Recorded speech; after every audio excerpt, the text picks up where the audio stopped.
आपल्या नांदेड जिल्ह्यामध्ये विशेषतः नांदेड लोकसभा मतदारसंघाच्या क्षेत्रामध्ये विधानसभा आणि लोकसभा असं दोन मतदान सोबत होणार आहे। ते कशा पद्धतीने होणार आहे हे आज आपण एका अभिरूप मतदान केंद्राच्या माध्यमातून जाणून घेणार आहोत।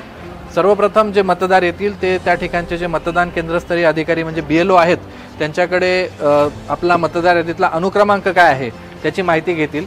त्यानंतर ते बाहेर लावलेल्या डमी मतपत्रिकेवरती हे बघतील की आपल्याला नेमका कुठल्या उमेदवाराला मत द्यायचं आहे, जेणेकरून त्यांचा आतमधला वेळ हा वाचू शकतो। यानंतर आपण मतदान केंद्राच्या आत येतो। या ठिकाणी एक मतदान केंद्राध्यक्ष हे बसतील जे की या संपूर्ण प्रक्रियेचं पर्यवेक्षण करतात। सोबतच उमेदवारांचे प्रतिनिधी म्हणून मतदान प्रतिनिधी हे या ठिकाणी उपस्थित असतील। मतदार आल्यावर पहिले मतदान अधिकारी 1 यांच्याकडे येईल, ज्या ठिकाणी तो स्वतःची ओळख पटवून घेईल आणि चिन्हांकित कॉपीवरती मतदार यादीच्या चिन्हांकित कॉपीवरती त्याची नोंद घेतली जाईल। पुढच्या टप्प्यामध्ये मतदार हा मतदान अधिकारी क्रमांक 2 कडे जाईल, ज्या ठिकाणी त्याचं नाव हे वोटर रजिस्टरमध्ये किंवा मतदारांच्या नोंदवहीमध्ये नोंदवलं जाईल। सोबतच त्याची शाई त्या ठिकाणी त्याला लावली जाईल आणि त्याला 2 स्लिप्स दिल्या जातील, एक लोकसभेची एक विधानसभेची।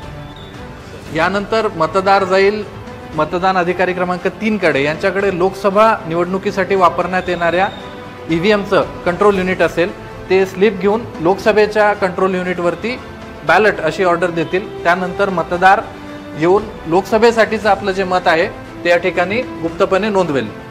त्यानंतर मतदान जाईल मतदान अधिकारी क्रमांक 4 कडे। यांच्याकडे विधानसभा निवडणुकीसाठीचं कंट्रोल युनिट असेल आणि त्या ठिकाणी ती स्लिप घेऊन ते कंट्रोल युनिटवरनं बॅलट असं ऑर्डर देतील आणि त्यानंतर मतदार विधानसभेचं मतदान करण्यासाठी आपल्या कंपार्टमेंटमध्ये जाईल आणि गुप्तपणे ते मत नोंदवेल आणि हे झाल्यावरती मतदार बाहेर निघेल। आपण बघू शकतो की एका वेळेस आतमध्ये 4 मतदार राहू शकतात, त्यामुळे एका मतदाराला 1 मिनिट जरी लागत असेल तरी 4 मतदार सोबत असल्यामुळे प्रत्येक माणशी 15 ते 20 सेकंदामध्ये मतदान होऊ शकतं। आपण सगळ्या मतदान केंद्राध्यक्षांना आणि अधिकाऱ्यांना सुद्धा या सूचना दिल्या आहेत की आपल्याला गतीनं आणि सुरळीतपणे मतदान करून घ्यायचं आहे। त्या अनुषंगानं माझं मतदारांना आवाहन आहे की आपण हा व्हिडिओ बघून कशा पद्धतीनं मतदान करायचं त्याची माहिती घ्यावी आणि 20 तारखेला न चुकता मतदान करायचं आहे। धन्यवाद।